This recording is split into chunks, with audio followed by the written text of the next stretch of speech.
डभोई तालुका के यात्रा धाम चांदोद और करनाल स्थित हो रही वैसी नर्मदा नदी में नौका विहार के तहत फिलहाल हरनी लेक जोन बोट दुर्घटना के बाद तमाम नीति नियम और साधन के साथ ही नौका विहार के लिए आदेश जारी किए हैं।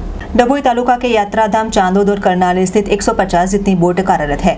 ऐसे में हरनी लेक जोन बोट दुर्घटना के बाद तंत्र को अनुरोध करने के साथ तमाम नाविक चालकों के लिए सेफ्टी के साधन होने के साथ सिर्फ 5 ही यानी कि मर्यादित पैसेंजर के साथ नौका विहार के लिए आदेश जारी किए हैं।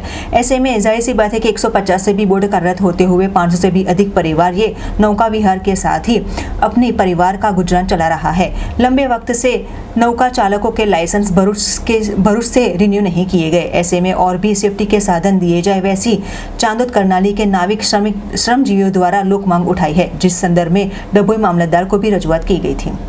डभोई मामलतदार साहेब श्री ने अमरा नावड़ीना પડતર प्रश्नों माटे रजूआत करवा गયેલા, जेवा के अमारे भरूच कस्टम में अमारा नावड़ीનું रजिस्ट्रेशन थाय छे कि भाई अत्यारे मारी बोट है और माराथी बीजाने वेचवी होय तो पछी रजिस्ट्रेशन अत्यारे बंद थई गयुं छे।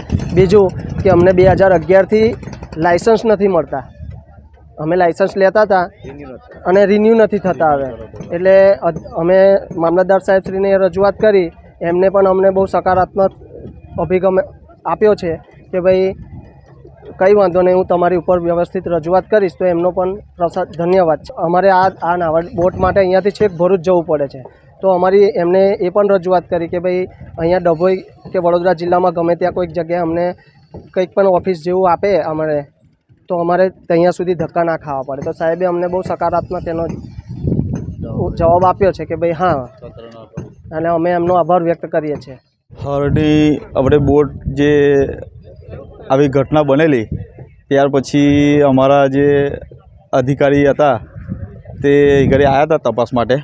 ત્યાં ઘરે અમારી મુલાકાતો લીધેલી, પછી અમે જે અસ્થિ વિસર્જન કરવા માટે જે પેસેન્જર આવે છે તે 5 પેસેન્જર બેસાડી અને જે લાઈફ જેકેટ છે, રીંગો છે, એ સેફ્ટીના સાધનો બેહાડી અને સરકારી ગાઈડલાઈન પ્રમાણે એની સૂચનાનું પાલન કરી અને 5 પેસેન્જર રાખીને બોટમાં પેસેન્જર ચાલુ રાખેલ છે। આમ તો ગુજરાતનું કાશી કહેવાય ચાંદોદ તીર્થ, એટલે આવી ગાડી બધા પૂજા વિધિ વિધાન કરવા માટે આવતા હોય છે, અસ્થિ વિસર્જન માટે આવે, વિધિ કરાવવા માટે આવે, પણ તંત્રએ અહીં ગાડી 5 પેસેન્જર બેસાડી અને લાઈવ રીંગો મૂકી અને બોટ ચાલુ સૂચના આપી છે અને અમે તંત્રના આભારી છીએ।